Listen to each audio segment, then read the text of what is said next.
In this video, I'm going to tell you what you need to be doing right now in your business to ensure not only that you survive, but thrive and come out ahead of the curve when things begin to go back to normal. This is a great opportunity for businesses to really thrive and innovate. I've always talked about how artificially restrictive limits will make you more productive, effective, and help you innovate. When I was diagnosed with a chronic illness 15 years ago, I went from working 18-hour days to 1-hour days.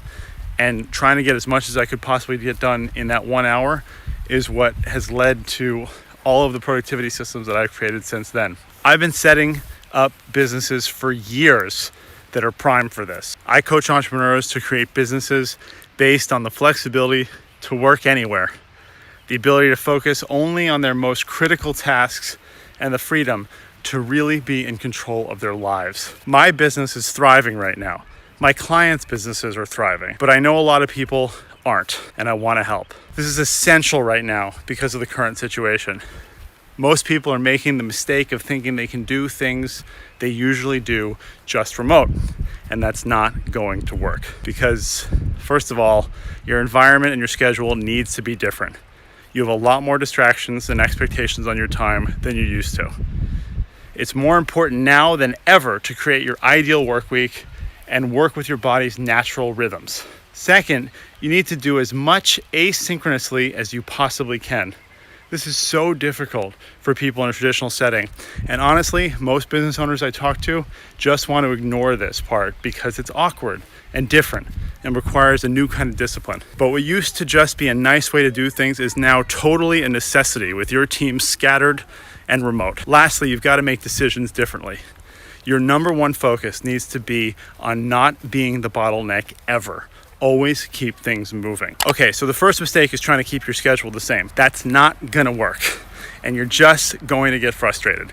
So first, you need to find your peak time using our app, and then create your ideal work week. And that might look very different from one person to the other. Maybe that means that you get up early and work a couple hours in the morning and then don't do anything again until late at night after the kids are asleep. Maybe you get on a schedule with your partner or spouse where you're working sometimes and they're not, and vice versa. Maybe there's certain days of the week that you can now focus and others that you can't. It's gonna be different, and it needs to be different. During those work hours, you need to minimize distractions.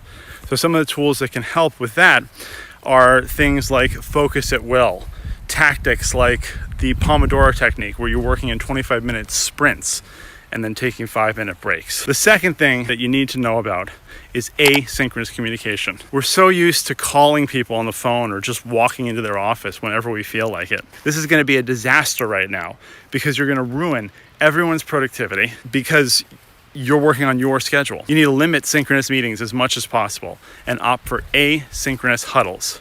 Avoid the phone whenever you can, and by using tools like Voxer and Slack, you can do that.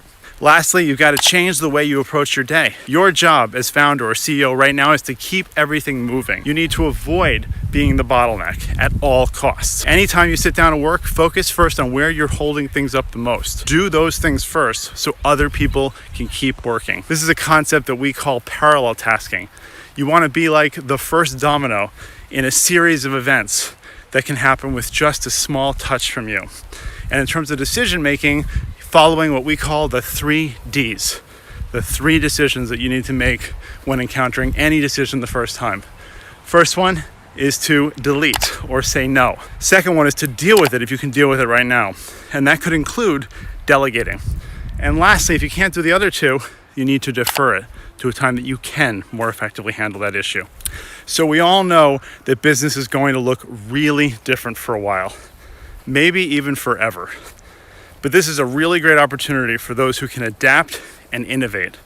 The critical thing to coming out on top of this is recognizing that you can't keep doing business as usual.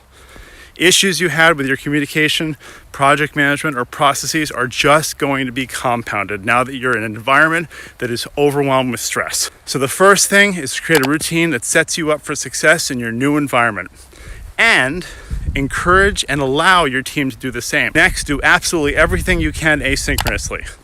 Productive hours are going to look different for everyone, and you need to respect that and adjust.